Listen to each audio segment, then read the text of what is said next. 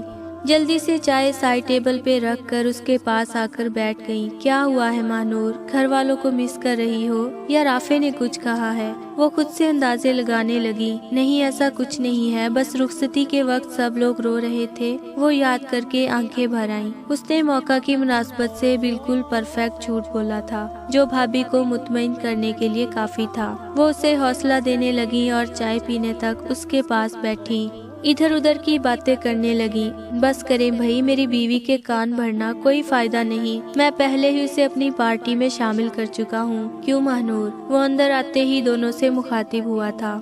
ہاں کیوں نہیں، کر لو بھائی اسے اپنی پارٹی میں شامل، تمہارے لیے ہی تو ڈھونڈ کر لائے ہیں، ہمیشہ خوش رہو۔ وہ رافع کے کندھے پر ہلکی سی تھپکی لگاتی ہوئی باہر چلی گئی۔ وہ دروازہ بند کر کے اس کے پاس آ کر بیٹھ گیا۔ وہ اس کے سامنے بیٹھا مسلسل اسے دیکھ رہا تھا۔ مہنور کی بے چینی بڑھتی جا رہی تھی۔ رافع اس کی حالت سے لطف اندوز ہو رہا تھا اور زیر لب مسکرا رہا تھا۔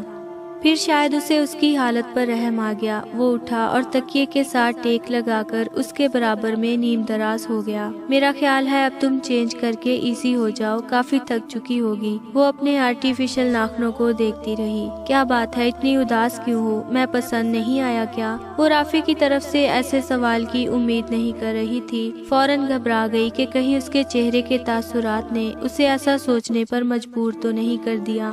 وہ ہونٹوں میں مسکراہٹ دبائے اسے دیکھ رہا تھا۔ مہنور کو اندازہ ہو گیا کہ یہ مذاق تھا۔ نہیں، ایسا نہیں ہے، مجھے یہ ناخن اریٹیٹ کر رہے ہیں۔ اس نے بہرحال وضاحت دینا ضروری سمجھا۔ وہ تو یہ تمہارے اصل ناخن نہیں ہیں؟ شکر ہے، میں تو سمجھا تھا تم سے ڈر کر رہنا پڑے گا، اس نے خوفزدہ ہونے کی ایکٹنگ کرتے ہوئے کہا۔ مہنور نے اسے سوالیہ نظروں سے دیکھا۔ یار مذاق کر رہا ہوں، آؤ اتارے انہیں۔ وہ ٹیک چھوڑ کر اس کی طرف رخ کر کے بیٹھ گیا۔ نہیں اتر سکتے نا؟ مہنور نے بے بسی سے کہا۔ لاؤ میں کوشش کرتا ہوں۔ اس نے اس کا ہاتھ پکڑ کر انگوٹھے کا ناخن اوپر اٹھانا چاہا تو مہنور نے سی کی آواز کے ساتھ ہاتھ کھینچ لیا۔ ایسے نہیں اتریں گے، وہ اس کی آنکھوں میں آنکھیں ڈال کر کہہ رہی تھی۔ تو پھر کیسے اتریں گے؟ اس نے بھی اس کی آنکھوں میں دیکھتے ہوئے کہا۔ گرم پانی سے اتریں گے، مہنور نے تھوڑا سنبھلتے ہوئے جواب دیا۔ اس وقت تو سب سو چکے ہوں گے، رکو میں پانی گرم کر لاتا ہوں، تم اتنی دیر چینج کر لو۔ وہ یہ کہتا ہوا باہر نکل گیا۔ مہنور نے جیولری اتاری اور چینج کرنے چلی گئی۔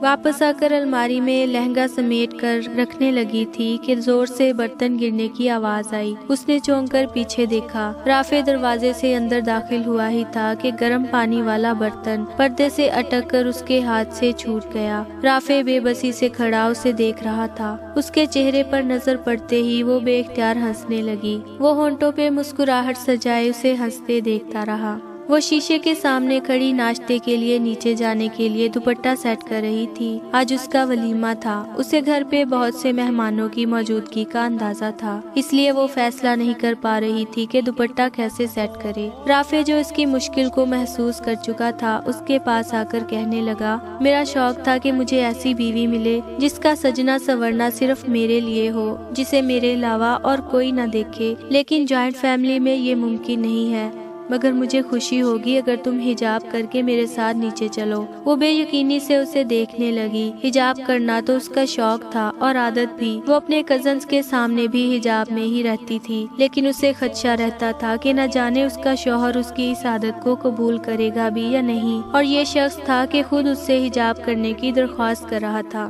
اسے بے اختیار اپنے شریک حیات پر پیار آنے لگا اور آنکھیں فرتے جذبات سے بھیگ گئیں۔ جی، وہ بس اتنا ہی کہہ پائی اور آنکھیں چھپانے کی خاطر منہ پھیر کر دراز میں سے کچھ ڈھونڈنے لگی۔ رافع نے تھینکس کہتے ہوئے کپڑے اٹھائے اور واش روم چلا گیا۔ وہ حجاب کی پنیں لگانے لگی۔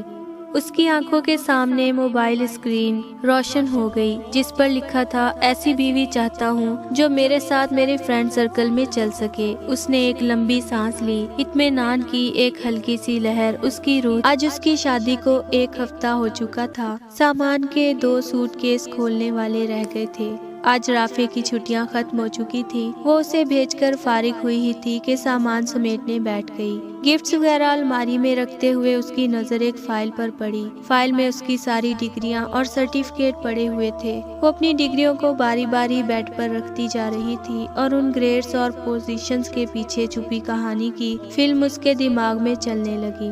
اسے یاد آنے لگا کہ کیسے اس نے خود کو حارث کے قابل بنانے کے لیے دن رات محنت کر کے یہ گریڈز حاصل کیے تھے، کیونکہ وہ ہر لیول پر ٹاپ کرتا تھا۔ وہ اس کی ذہانت اور قابلیت کی دیوانی ہو گئی تھی، کیونکہ اسے میچور اور سمجھدار لوگ پسند تھے، اور یہ دونوں خوبیاں اسے اپنے خاندان میں سے صرف حارث میں نظر آئی تھی، اور صرف اس کو متاثر کرنے کے لیے وہ بھی دل لگا کر پڑھنے لگ گئی تھی۔ وہ سمجھتی تھی کہ خالی اس کی خواہش کرنے سے کچھ نہیں ہوگا، خود کو اس کے قابل بنانا پڑے گا تو وہ خود بخود اس کی جانب متوجہ ہو جائے گا۔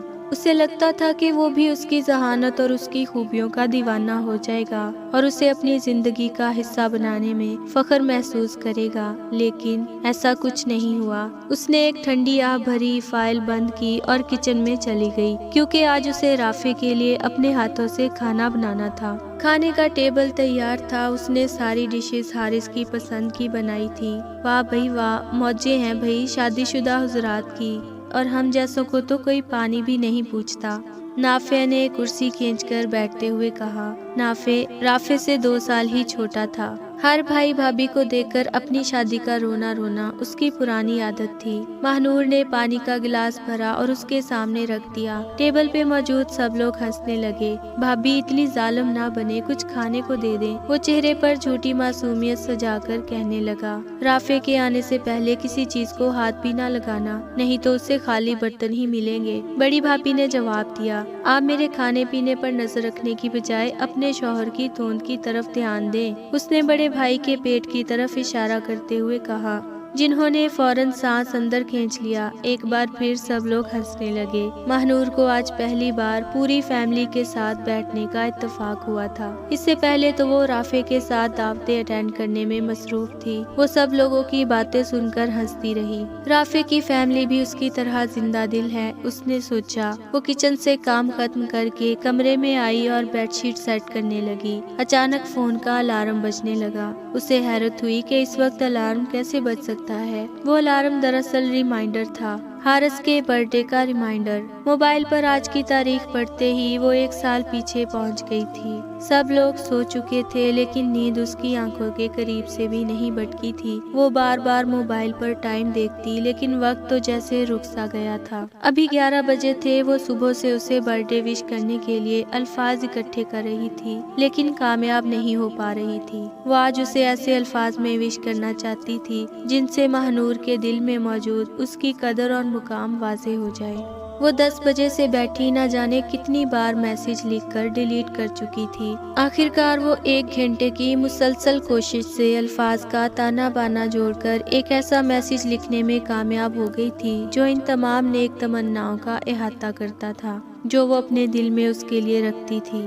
السلام علیکم، کیسے ہیں آپ؟ امید کرتی ہوں کہ آپ بالکل ٹھیک ہوں گے، کیونکہ میں دن رات آپ کی صحت کی دعائیں کرتی ہوں۔ میں چاہتی ہوں کہ آپ کے برتھ ڈے پر آپ کے موبائل کی اسکرین پر سب سے پہلے میرا میسج پہنچے، اس لیے 5 منٹ پہلے میسج کرنے لگی ہوں۔ آپ کو آج کا دن بہت بہت مبارک۔ اللہ آپ کو صحت اور تندرستی اور ایمان والی لمبی عمر عطا کرے۔ آپ ہمیشہ ترقی کریں، ناکامی آپ کے قریب بھی نہ بھٹکے۔